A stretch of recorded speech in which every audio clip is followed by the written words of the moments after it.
ધોરણ 7 વિજ્ઞાન પ્રકરણ 13 ગતિ અને સમય મોશન એન્ડ ટાઈમ. ધોરણ 6 માં તમે જુદા જુદા પ્રકારની ગતિ વિશે શીખ્યા.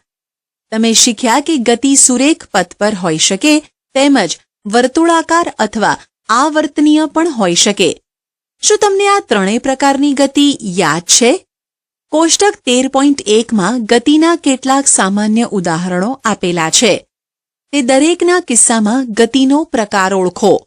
આપણો સામાન્ય અનુભવ છે કે કેટલાક પદાર્થોની ગતિ ધીમી અને કેટલાક પદાર્થોની ગતિ ઝડપી હોય છે. ધીમી કે ઝડપી, સ્લો ઓર ફાસ્ટ. આપણે જાણીએ છીએ કે કેટલાક વાહનો અન્ય વાહનો કરતાં વધુ ઝડપી ગતિ કરતા હોય છે.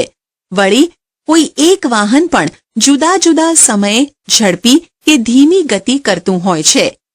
સુરેખ પથ પર ગતિ કરતા 10 વાહનોની યાદી બનાવો. તેમને ધીમા કે ઝડપી ગતિવાળા સમૂહમાં ગોઠવો. તમે કેવી રીતે નક્કી કરી શકો કે કયું વાહન ધીમી કે ઝડપી ગતિ કરે છે?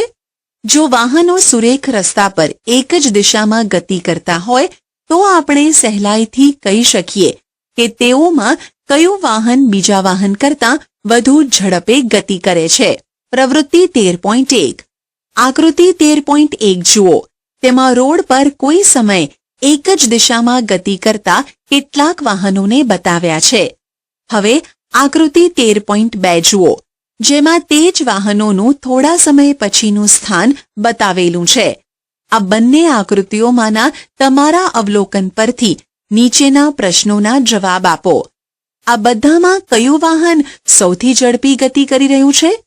વળી આ બધામાંથી કયું વાહન સૌથી ધીમી ગતિ કરી રહ્યું છે? આપેલા સમયગાળામાં વાહને કાપેલું અંતર કયું વાહન ઝડપી છે કે ધીમું છે તે નક્કી કરવામાં મદદ કરે છે.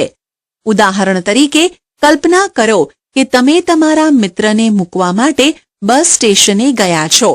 ધારો કે બસ ગતિ કરવાનો પ્રારંભ કરે ત્યારે તે જ સમયે તમારી સાયકલને પેડલ મારવાનું શરૂ કરો છો.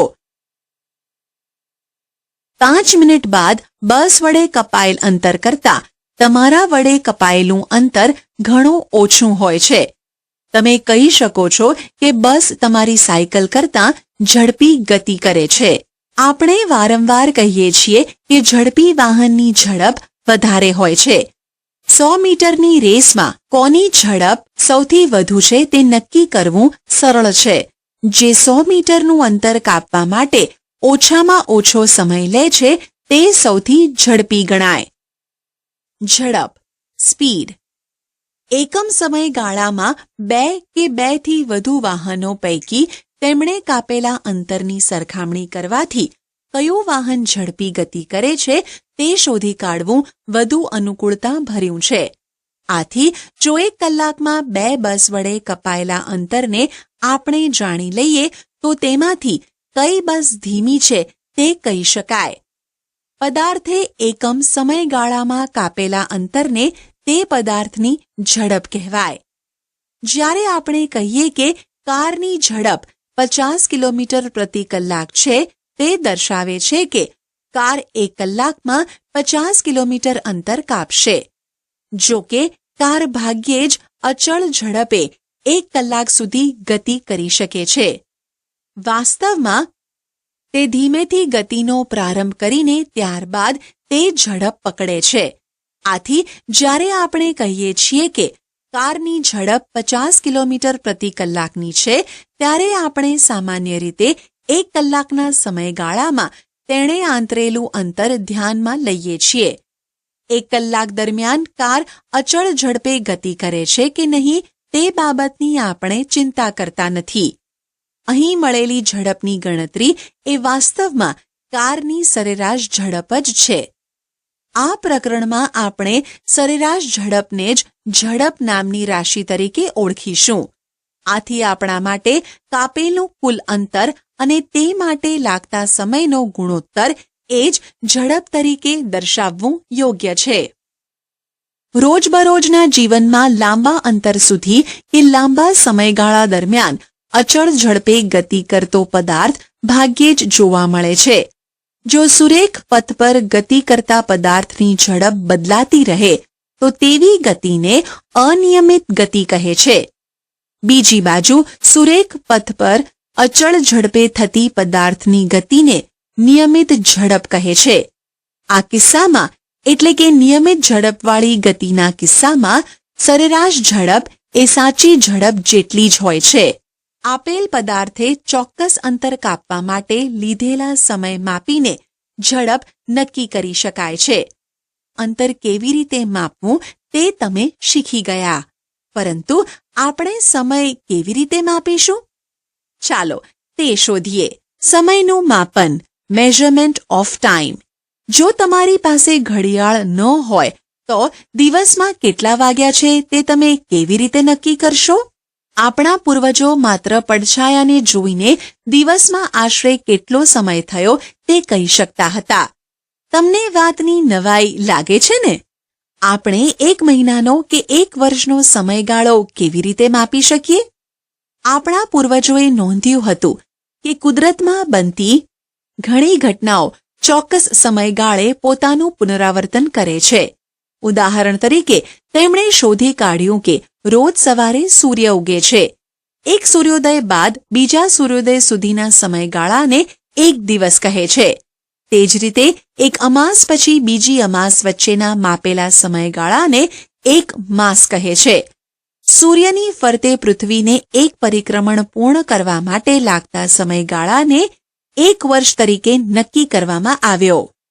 એક દિવસના સમયગાળા કરતાં નાના સમયગાળાને માપવાની આપણને વારંવાર જરૂર પડે છે.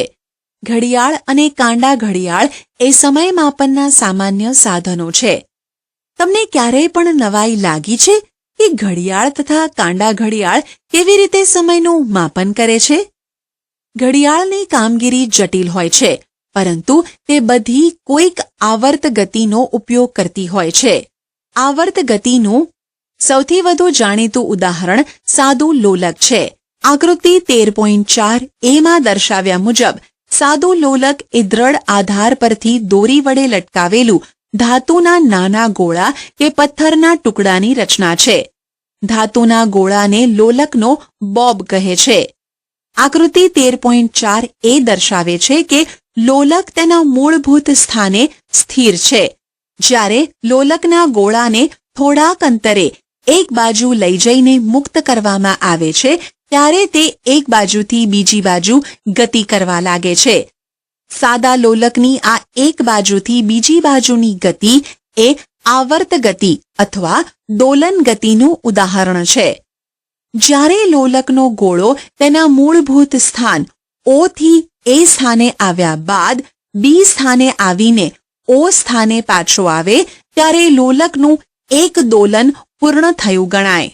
વળી લોલકના ગોળાના એક તરફના મહત્તમ સ્થાનાંતર A થી બીજી બાજુના મહત્તમ સ્થાનાંતર B સુધીની ગતિ બાદ તે પાછો પ્રથમના મહત્તમ સ્થાનાંતરના A બિંદુએ પાછો ફરે તેને પણ લોલકનું એક દોલન કહેવાય.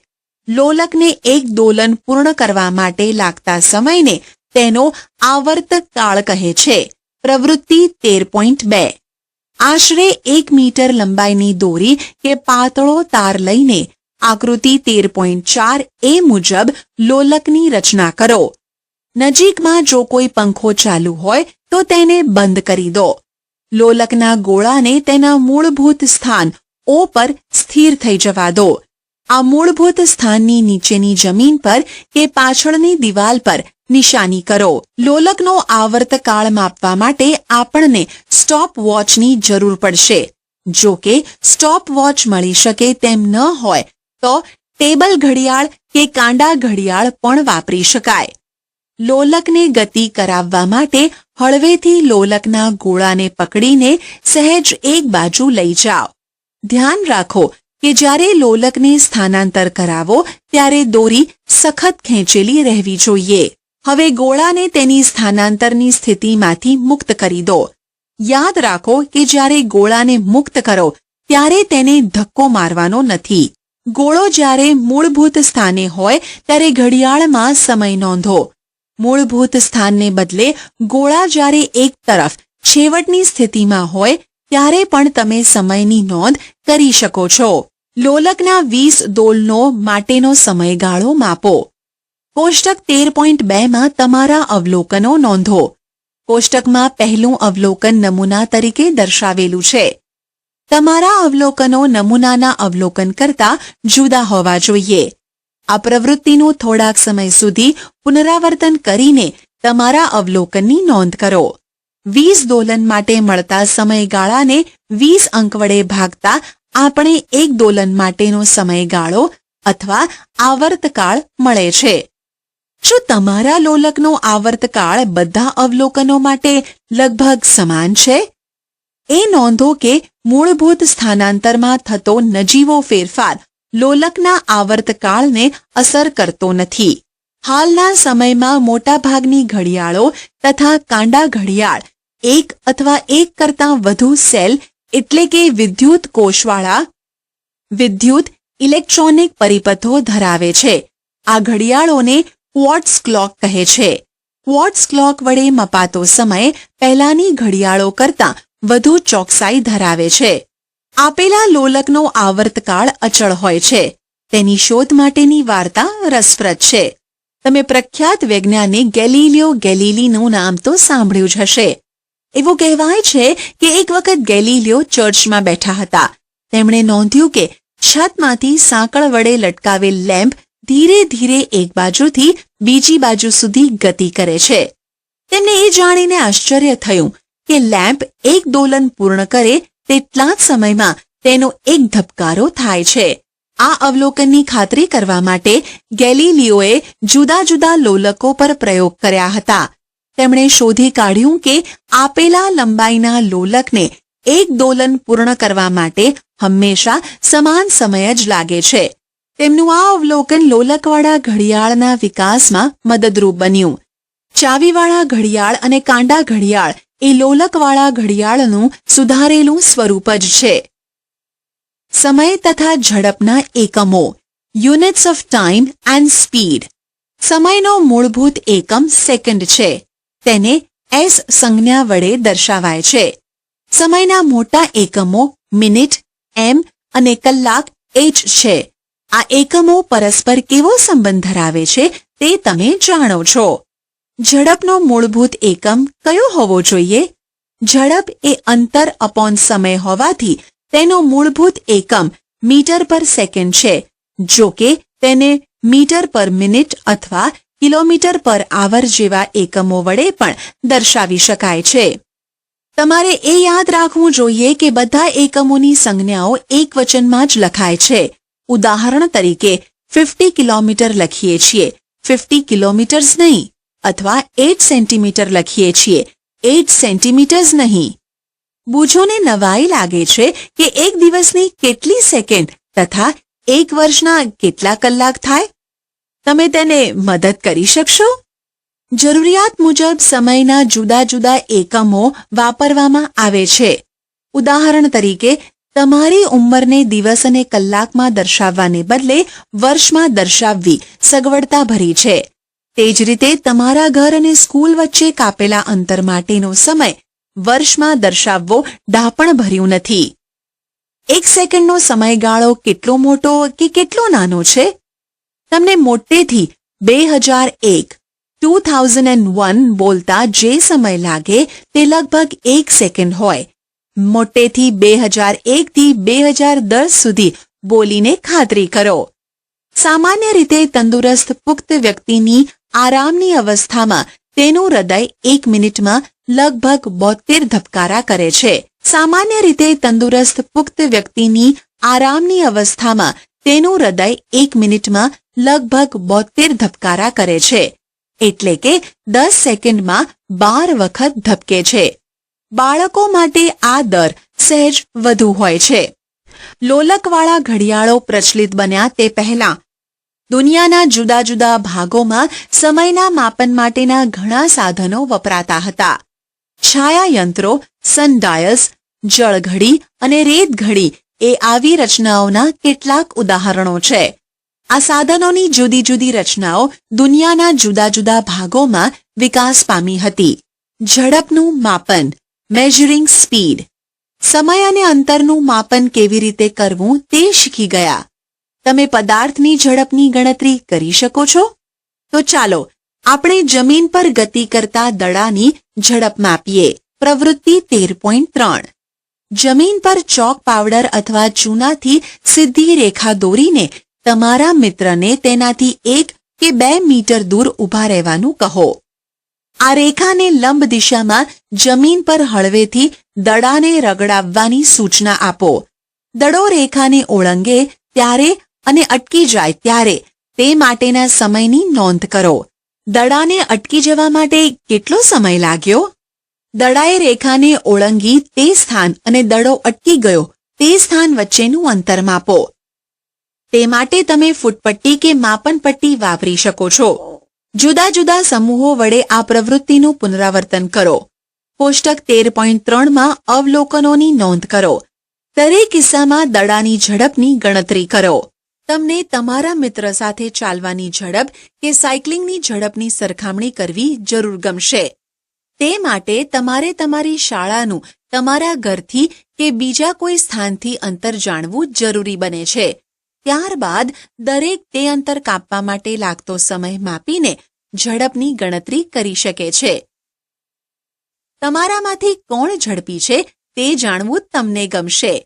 કોષ્ટક 13.4 માં કેટલાક પ્રાણીઓની ઝડપ કિલોમીટર પર આરમાં આપેલી છે. તમે તેને જાતે મીટર પર સેકન્ડમાં ગણી કાઢો. પૃથ્વીની ફરતે પોતાની ભ્રમણકક્ષામાં ફરતા ઉપગ્રહોને લઈ જતું રોકેટ 8 કિલોમીટર પર સેકન્ડ સુધીની ઝડપ સહેજે પ્રાપ્ત કરે છે. બીજી બાજુ કાચબો આશરે 8 સેન્ટીમીટર પર સેકન્ડની ઝડપે ગતિ કરી શકે છે. શું તમે ગણતરી કરી શકો છો કે કાચબાની સાપેક્ષે રોકેટ કેટલી વધારે ઝડપ ધરાવે છે? એક વખત તમે કોઈ પદાર્થની ઝડપ જાણી લો તો તે આપેલા સમયગાળામાં કેટલું અંતર કાપશે તે શોધી શકો. આ માટે તમારે ઝડપનો સમય સાથે ગુણાકાર કરવાનો રહે. આથી કાપેલું અંતર બરાબર ઝડપ ગુણ્યા સમય. તમે આપેલી ઝડપે ગતિ કરતા પદાર્થે કાપેલા અંતરનો સમય પણ શોધી શકો. લીધેલ સમય અંતર અપોન ઝડપ. તમે સ્કૂટર કે મોટરસાયકલના હેન્ડલની વચ્ચે ગોઠવેલું મીટર જોયું હશે. આના જેવું જ મીટર કાર, બસ અને બીજા વાહનોના ડેશબોર્ડ પર પણ ગોઠવેલું હોય છે. આકૃતિ 13.7 માં કારનું ડેશબોર્ડ બતાવેલું છે. જુઓ કે તેમાંના 1 મીટરના ખૂણામાં કિલોમીટર પર આર લખેલું છે, જેને સ્પીડોમીટર કહે છે. તે ઝડપને સીધી જ કિલોમીટર પર આરમાં માપે છે. એક બીજું મીટર પણ છે જે વાહને કાપેલું અંતર માપે છે. આ મીટરને ઓડોમીટર કહે છે. શાળાની પિકનિકમાં જતી વખતે પહેલીએ નક્કી કર્યું હતું કે દર 30 મિનિટે બસના ઓડોમીટરનું અવલોકન મુસાફરી દરમિયાન લેવું. ત્યારબાદ તેણે તેના અવલોકનોને કોષ્ટક 13.5 માં નોંધ્યા હતા. તમે કહી શકો છો કે પિકનિકનું સ્થળ શાળાથી કેટલું દૂર છે? તમે બસની ઝડપની ગણતરી કરી શકો છો?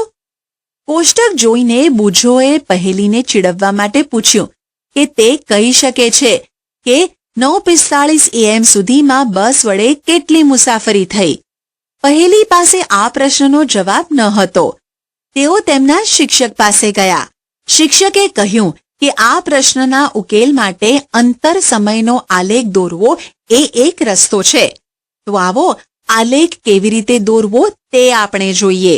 અંતર સમયનો આલેખ, ડિસ્ટન્સ ટાઈમ ગ્રાફ. તમે ન્યૂઝપેપર, મેગઝીન વગેરેમાં જોયું હશે કે માહિતીને રસપ્રદ બનાવવા માટે તેને આલેખના જુદા જુદા પ્રકારો દ્વારા રજૂ કરવામાં આવે છે. આવો એક સ્તંભ આલેખ, બાર ગ્રાફ નામે ઓળખાતો આલેખ આકૃતિ 13.8 માં બતાવ્યો છે. બીજો વર્તુળાલેખ એટલે કે પાઈ ચાર્ટ આકૃતિ 13.9 માં આપેલો છે. આકૃતિ 13.10 માં આપેલો આલેખ એ રેખા આલેખનું ઉદાહરણ છે. અંતર સમય આલેખ રેખા આલેખ છે. ચાલો આપણે આવા આલેખનું નિરૂપણ કરતા શીખીએ. આલેખ પેપર લો. આકૃતિ 13.11 માં દર્શાવ્યા મુજબ તેમાં પરસ્પર લંબ એવી 2 રેખા દોરો. સમક્ષિતિજ રેખાને XOX નામ આપો. તે X અક્ષ તરીકે ઓળખાય છે. તે જ રીતે ઊભી રેખાને YOY' નામ આપો. તે Y અક્ષ તરીકે ઓળખાય છે. XOX' તથા YOY' રેખાઓના છેદન બિંદુને ઉગમ બિંદુ O કહે છે. જે બે રાશિઓ વચ્ચેનો આલેખ દોરવાનો હોય તેમને આ બે અક્ષ પર દર્શાવાય છે. આપણે X અક્ષ પરના ધન મૂલ્યને OX દિશામાં દર્શાવીએ છીએ. તે જ રીતે Y અક્ષ પરના ધન મૂલ્યને OY દિશામાં દર્શાવાય છે. પ્રસ્તુત પ્રકરણમાં આપણે રાશિઓના માત્ર ધન મૂલ્યો જ ધ્યાનમાં લઈશું. આથી આપણે આકૃતિ 13.11ના છાયાવાળા ભાગનો જ ઉપયોગ કરીશું. બુજો અને પહેલીએ કાર વડે કપાયેલું અંતર અને તે માટે લાગતા સમયને શોધી કાઢ્યો. તેમની માહિતી કોષ્ટક 13.6માં આપેલી છે. નીચે આપેલા ક્રમ સ્ટેપ્સ મુજબ તમે આલેખ દોરી શકો છો. આકૃતિ 13.11 મુજબ પરસ્પર લંબ એવી બે રેખાઓ દોરીને તેમને OX તથા OY નામ આપો. X અક્ષ પર તથા Y અક્ષ પર કઈ રાશિઓ દર્શાવવી છે તે નક્કી કરો. પ્રસ્તુત કિસ્સામાં આપણે સમયને X અક્ષ પર અને અંતરને Y અક્ષ પર દર્શાવીશું. અંતર તથા સમયને દર્શાવવા માટે યોગ્ય પ્રમાણ એટલે કે પ્રમાણ માપ પસંદ કરો. કારની ગતિ માટે પ્રમાણ માપ આ મુજબ લઈ શકાય. સમય 1 મિનિટ = 1 સેન્ટીમીટર. અંતર 1 કિલોમીટર = 1 સેન્ટીમીટર. તમે પસંદ કરેલા પ્રમાણ માપ મુજબ સમય તથા અંતરના મૂલ્યોને જે તે અક્ષ પર નોંધો. કારની ગતિ માટે X અક્ષ પર O થી 1 મિનિટ, 2 મિનિટ વગેરેની નોંધ કરો. તે જ રીતે Y અક્ષ પર અંતરને 1 કિલોમીટર, 2 કિલોમીટર વગેરેને નોંધો. હવે આલેખમાં તમે અંતર તથા સમયના મૂલ્યની દરેક જોડ માટે બિંદુઓ દર્શાવી શકો છો. કોષ્ટક 13.6માં અવલોકન 1 મુજબ 0 મિનિટના સમયે અંતર પણ 0 છે. આ મૂલ્યની જોડ આલેખમાં ઉગમ બિંદુ O બનશે. 1 મિનિટ બાદ કાર 1 કિલોમીટર અંતર કાપે છે. આ જોડની કિંમતને દર્શાવવા માટે X અક્ષ પર 1 મિનિટ દર્શાવતા બિંદુને જુઓ. તે બિંદુમાંથી Y અક્ષને સમાંતર રેખા દોરો. ત્યારબાદ Y અક્ષ પરના 1 કિલોમીટરના બિંદુ પરથી X અક્ષને સમાંતર રેખા દોરો. જ્યાં આ બંને રેખાઓ પરસ્પર જે બિંદુએ છેદે છે તે બંને અવલોકનોના મૂલ્યોની જોડ દર્શાવે છે. આ જ રીતે આલેખમાં બીજી જોડના મૂલ્યોને દર્શાવો. આકૃતિ 13.13 જુદા જુદા સમયે કારની સ્થિતિને અનુરૂપ બિંદુઓની જોડ દર્શાવે છે. આકૃતિ 13.13માં દર્શાવ્યા મુજબ આલેખમાંના બધા જ બિંદુઓને જોડો. તે એક સુરેખા છે. આ કારની ગતિ માટેનો અંતર સમયનો આલેખ છે. જો અંતર સમયનો આલેખ સુરેખા હોય તો તે દર્શાવે છે કે કાર અચળ ઝડપે ગતિ કરે છે. જો કે પદાર્થની ઝડપ બદલાતી હોય તો આલેખની રેખા ગમે તે આકારની હોઈ શકે. સામાન્ય રીતે ઉપરના ઉદાહરણમાં આપેલ પ્રમાણમાપની જેમ પ્રમાણમાપની પસંદગી હંમેશા સરળ હોતી નથી. ઇચ્છિત રાશિઓને X અક્ષ તથા Y અક્ષ પર રજૂ કરવા માટે આપણે જુદા જુદા સ્કેલ માપની પસંદગી કરવી પડે છે. ચાલો આપણે આ વાતને એક ઉદાહરણ વડે સમજીએ. ચાલો આપણે પહેલી અને તેના મિત્રોને પિકનિક લઈ જતી બસનું ઉદાહરણ ધ્યાનમાં લઈએ. કાપેલું અંતર અને તે માટે લાગતો સમય કોષ્ટક 13.5માં દર્શાવેલો છે. બસ વડે કપાતું કુલ અંતર 80 કિલોમીટર છે. જો આપણે 1 કિલોમીટર બરાબર 1 સેન્ટીમીટરનું સ્કેલમાં પસંદ કરીએ તો X અક્ષ પર 80 સેન્ટીમીટરની લંબાઈ દર્શાવવી પડે, જે કાગળ પર બતાવવું શક્ય નથી. બીજી બાજુ 10 કિલોમીટર બરાબર 1 સેન્ટીમીટરનું સ્કેલ માપ લેતા X અક્ષની લંબાઈ માત્ર 8 સેન્ટીમીટરની જ થાય, જે અનુકૂળ પણ છે અને આલેખપત્રના ખૂબ જ નાના ભાગમાં સમાઈ જાય. આલેખને દોરવા માટે સૌથી વધુ અનુકૂળ પ્રમાણમાં પસંદ કરવો જોઈએ, જે માટે કેટલાક મુદ્દા ધ્યાનમાં લેવા જરૂરી છે. પ્રત્યેક રાશિના મહત્તમ તથા ન્યૂનતમ મૂલ્ય વચ્ચેનો તફાવત. પ્રમાણ માપની એવી પસંદગી કે દરેક રાશિના વચગાળાના મૂલ્યોને આલેખમાં દર્શાવવા અનુકૂળ બને અને આલેખપત્રના મહત્તમ ભાગનો ઉપયોગ આલેખ દોરવા માટે થાય. ધારો કે આપણી પાસે 25 સેન્ટીમીટર ગુણ્યા 25 સેન્ટીમીટરના માપનો આલેખ પેપર છે. કોષ્ટક 13.5ની માહિતીને ઉપરની શરત મુજબ રજૂ કરવા માટેનું પ્રમાણ માપ નીચે મુજબ હોઈ શકે. અંતર 5 કિલોમીટર બરાબર 1 સેન્ટીમીટર અને સમય 6 મિનિટ બરાબર 1 સેન્ટીમીટર. હવે તમે બસની ગતિ માટે અંતર સમયના આલેખ દોરી શકો ને? શું તમારો આલેખ આકૃતિ 13.13ની સાથે સામ્યતા ધરાવે છે? કોષ્ટકમાં દર્શાવેલી માહિતીની સરખામણીમાં અંતર સમયનો આલેખ ગતિ માટેની જુદી જુદી માહિતી પૂરી પાડે છે. ઉદાહરણ તરીકે કોષ્ટક 13.5 ચોક્કસ સમયગાળામાં બસ વડે કપાયેલ માત્ર અંતરની જ માહિતી પૂરી પાડે છે, જ્યારે અંતર સમયના આલેખમાંથી આપણે કોઈ પણ સમય બસ વડે કપાયેલું અંતર શોધી શકીએ છીએ. ધારો કે 8:15 AM સમયે બસ વડે મુસાફરી દરમિયાન કેટલું અંતર કાપ્યું તે આપણે જાણવું છે. આપણે એક્સ અક્ષ પર 8:15 AM ને અનુરૂપ બિંદુને નોંધીશું. ધારો કે આ બિંદુ એ છે. ત્યારબાદ આપણે એ બિંદુ પાસે એક્સ અક્ષને લંબ અથવા વાય અક્ષને સમાંતર રેખા દોરીશું.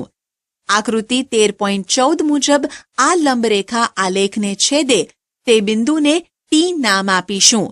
હવે બિંદુ ટીમાંથી એક્સ અક્ષને સમાંતર રેખા દોરીશું, જે વાય અક્ષને બી બિંદુમાં છેદે.